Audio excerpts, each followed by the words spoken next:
సమాచారం కోసం 95 న్యూస్ ఇప్పుడు యాప్ లో మీ ముందుకు వచ్చింది.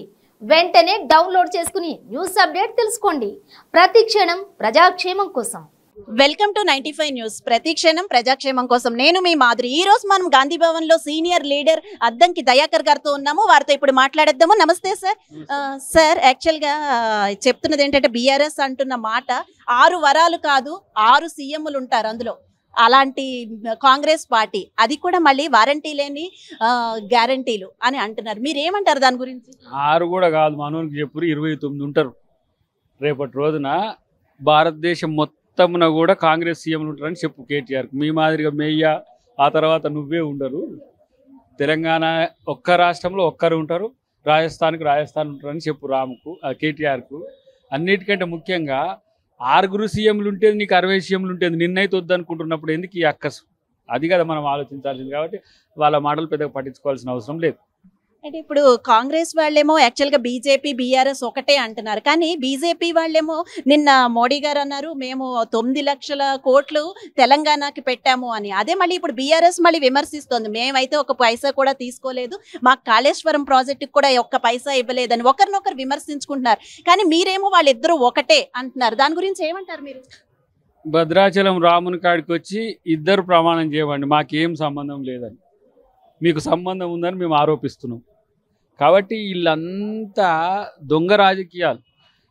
ఇప్పుడు ఇంత ముస్లిం పక్షపాతి అంటున్నారు కదా ఎంఐఎం కూడా BJP party. MIM BJP minority cell. కాబట్టి ఈ దొంగలంతా తేల్చేది ప్రజలే. ప్రజల దగ్గరికే వాళ్ళ యొక్క ఎజెండా తీసుకొని పోతాం, ఎట్లా వాళ్ళు దొంగతనాలు చేస్తుంది. ఇప్పుడు కేటీఆర్ గారు అంటున్నది ఏంటంటే ఎంఐఎం స్టీరింగ్ అసదుద్దీన్తో ఉంది, అలాగే బార్సా స్టీరింగ్ కేసీఆర్తో ఉంది, కానీ బీజేపీ స్టీరింగ్ మాత్రం మోడీ గారి చేతుల్లో లేదు, అదానీ చేతుల్లో ఉంది అంటున్నారు. అది నిజమే అంటారా? మీరేమంటారు? మేము కాంగ్రెస్ పార్టీగా బీజేపీని కానీ బీఆర్ఎస్ని కానీ లేదంటే ఎంఐఎంని కానీ ఒక పార్టీగానే చూస్తాం. రంగులు వేరు, మనుషులు వేరు, వాళ్ళు వేరు కాదు. అక్కడ బీజేపీ అంటే ఆంధ్రాలో బాబు, జగన్, పవన్, ఈ క్లారిటీ ఉన్నది. అక్కడనైనా ఇక్కడనైనా వీళ్ళు మాకు ప్రత్యర్థులే. కాబట్టి ఇదంతా బీజేపీ ఆడిస్తున్న ఒక వింత నాటకం. ఎట్లుంటుందంటే తన మనుషులనే తనకు శత్రువులుగా చేసేది, అసలు శత్రువును కొల్లగొట్టే ఒక కొత్త ఎత్తుగడ ఈ మోడీ మార్క్ ఎత్తుగడ ఉంటుంది. డెఫినెట్గా దాన్ని ఈజీగా ఛేదిస్తాం, అది ప్రజా మద్దతుతో. అంటే ఇప్పుడు టికెట్లు వచ్చే క్రమంలో కాంగ్రెస్ మీద ఒక చిన్న విమర్శ అయితే వినిపిస్తుంది. చిన్నదనకూడదు, పెద్దదే అనాలి ఇది. ఎందుకంటే నిన్న యాక్చువల్గా గద్వాల్లో ఒక ఆవిడ చెప్పారు, యాక్చువల్గా నేను ఎంతైనా రేవంత్ రెడ్డికి ఇచ్చి టికెట్ కొనుక్కుంటాను అని. ఇలాంటివి జరుగుతున్నాయి అని చిన్న విమర్శ అయితే వస్తుంది. దాని గురించి ఏమంటారు? ఇక ఇలాంటివన్నీ ఎలక్షన్స్ అప్పుడు వస్తూనే ఉంటాయమ్మ. వాటిని పెద్దగా కాంగ్రెస్ పార్టీ టికెట్ల విధానం అనేది చాలా స్పష్టంగా ఉన్నది. స్క్రీనింగ్ కమిటీ, స్టేట్ ఎలక్షన్ కమిటీతో పాటు సెంట్రల్ ఎలక్షన్ కమిటీ ఉంటుంది. ఉత్తపుణ్యానికి ఈ నుంచి వచ్చి ఏది సెంట్రల్ ఎలక్షన్ అది మన స్క్రీనింగ్ కమిటీలో పడంగానే కాదు, మళ్ళీ ఈడికెళ్ళి ఎగిరితేనే, అంటే ఈడికెళ్ళి తమ సామర్థ్యాన్ని చూపించుకుంటేనే సిఈసి వస్తుంది. ఇంత ఒడపోత కార్యక్రమం ఉంటుంది. కాబట్టి ఉత్తగానే ఒకరిని నమ్మించో ఒకరితోనే టికెట్ వస్తుందని ఎవరైనా భ్రమలో ఉంటే అది తప్పు. సమర్థత ఉంటే అన్ని ప్రాంతాల్లో ఈజీగా గేట్వే మీకు ఉంటుంది. కాబట్టి సమర్థత, వినబిలిటీ అనేది, లాయల్టీ, పార్టీ అనేది, ఈ 3 కూడా ప్రధాన ఎజెండాగా ఉంటుంది. ఆ కార్యక్రమాలనే పకడ్బందీగా కాంగ్రెస్ పార్టీ చేస్తున్నది. ఇప్పుడు మీరు ఏమనుకుంటున్నారు సార్? ఈసారి మీకు టికెట్ కంపల్సరీ వస్తుంది అనుకుంటున్నారా? ఎందుకంటే చాలా కాంపిటీషన్ ఉంది, కాంగ్రెస్ అయితే రేస్ గుర్రంలా వెళ్ళిపోతుంది. సో ఇలాంటి టైంలో మీకు టికెట్ వస్తుంది అని నమ్మకంగా ఉంది? నాకైతే కాంపిటీషన్ ఉన్నదని నేను అనుకోవట్లేదు. పోటీ చేస్తారు, చేయండి, రానియండి. పోటీ ఎంతమంది వచ్చితే అంతమంది. మేము ఇప్పుడు 25 మంది ఉన్నాం అనుకోండి, 10 మండలాలు అయినాయి. ఇప్పుడు కొత్త మండలంతో ఇద్దరిద్దరు కంటెస్ట్ చేసడానికి అప్లికేషన్ చేసిన వాళ్ళందరూ ఇద్దరిద్దరు మండలాలు తీసుకుంటే ఈజీగా కాంగ్రెస్ పార్టీ అవుతుంది. కాబట్టి నాకు రావాలని కోరుకుంటున్నా, ఎవరికి వచ్చినా అట్లనే చేస్తా.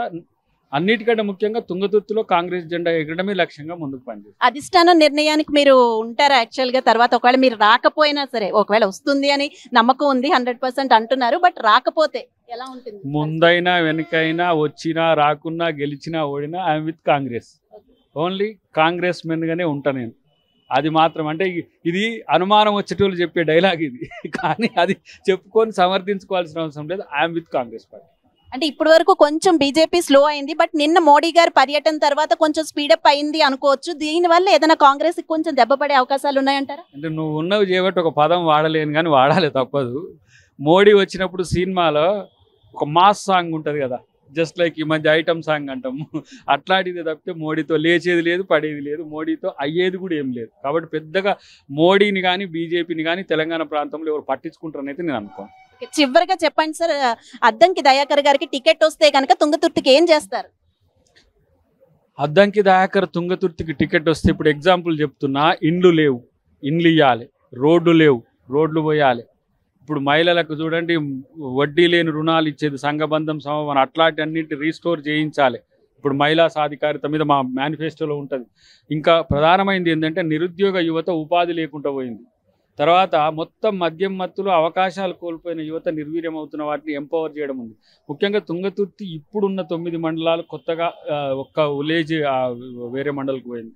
ఆ 9 మండలాల్లో విద్యా ఉద్యోగ ఉపాధి అవకాశాలు మెరుగుపరచడమే లక్ష్యంగా నేను నా భవిష్యత్ కార్యాచరణ ఉంటుంది. డెఫినెట్గా ఆ అవకాశం ప్రజలు పోయినసారి ఇచ్చిండ్రు, టెక్నికల్గా మిస్ అయినా ఈసారి ఇస్తారని నేను అనుకుంటున్నాను. All the best and thank you so much sir.